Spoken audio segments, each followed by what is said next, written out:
Dear believer, have you ever stopped to consider why you believe what you believe? Have you ever thought about why you chose the religion you chose? Why do you believe in Jesus Christ as the only means to eternal salvation, and not in karma or reincarnation? Why do you believe that Allah is the one true God and Muhammad is his prophet, and not in the Four Noble Truths of the Buddha?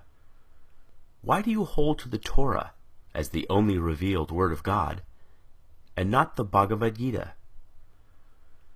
Dear believer, do you ever wonder why your heaven resembles a utopian earth, and is composed of the same base elements found right here on this planet? Do you ever wonder why your deity governs within a power structure that resembles that of the specific time and place in which your holy text was written?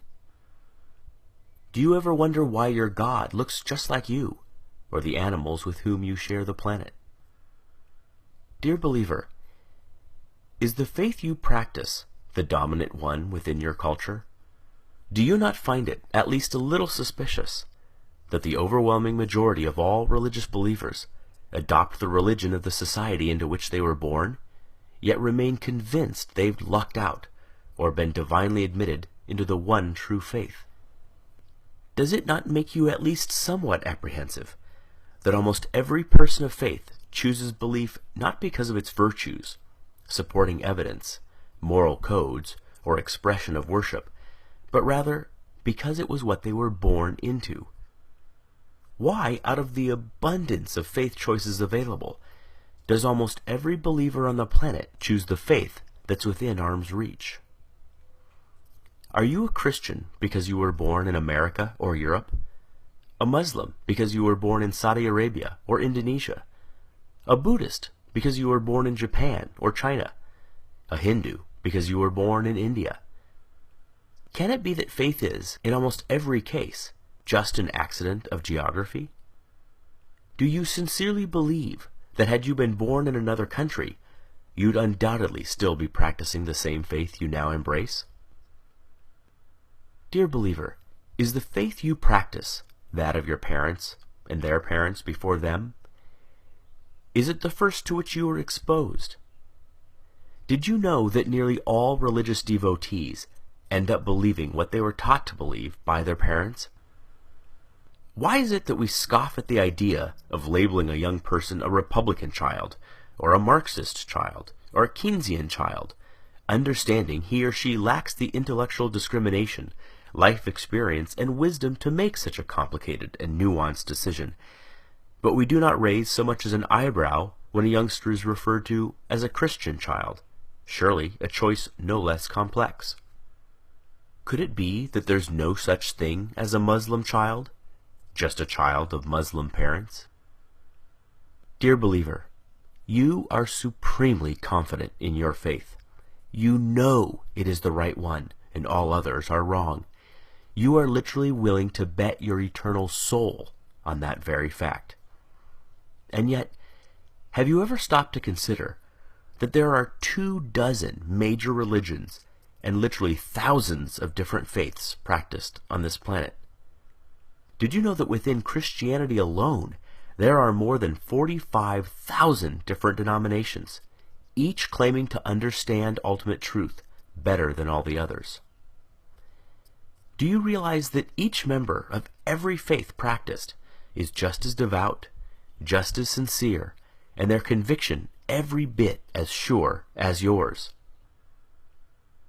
Did you know they too read infallible holy texts, have airtight apologetics, have experienced miracles, feel God's presence, sense His still small voice, obediently follow His perfect will for their lives, love Him indescribably, and can defend their belief with the same fervency as you do yours? And yet, since every religion is mutually exclusive and contradicts the others in matters both large and small, they cannot all be right. Right? You know, you just know, your faith is the exception. And yet, if every member of every faith feels just as you do, what are the odds you're right? Dear believer, I've often been told that my unbelief is a guarantee of missing out on heaven and ending up in hell. But who's heaven? Who's hell? I've often been told that I should, just to be safe, accept God. After all, what have I got to lose? But who's God? Given so many options, aren't I more likely to choose incorrectly? Might not I be better off wagering on no God rather than on the wrong God? You put it to me, what if you're wrong? But what if you're wrong? What if, rather than Jehovah, Allah is the one true God, or Shiva, or Wu-Tan, or some god on the other side of the planet you've never even heard of yet? The truth is, you already know what it's like to be an atheist in regards to every other faith but your own. It's clear to you that adherents to other faiths are mistaken, deluded, or deceived, but they think the same of you. The way you view them is exactly the way they view you. Every devout Hindu has embraced his faith for the exact same reasons you have embraced yours. Yet you do not find his reasons compelling, nor do you lose sleep at night, fearing that if you die, you'll wake up in his hell. Given this, is it so hard to see why some of us just take our atheism one God further? Dear believer, I wonder if religions aren't just ancient constructs in which early humans attempted to both explain and control the chaotic world around them. Though irrational in content, their emergence certainly isn't. We do not blame our ancestors for inventing religion. There is no shame whatsoever in stumbling when you are blind, or failing to properly construct a puzzle in the dark. But we no longer live in the dark. Science is ablaze in our world and illuminates our way, dissipating shadows and exposing even the deepest of crevices. We no longer live in the cave. We have crossed the valley, scaled the mountains, and have begun to make out the magnificent vista on the other side. We no longer require comforting stories to make us feel safe or valued. Is it not time that our beliefs match our discoveries? Is it not time that our ideas reflect our new perspective?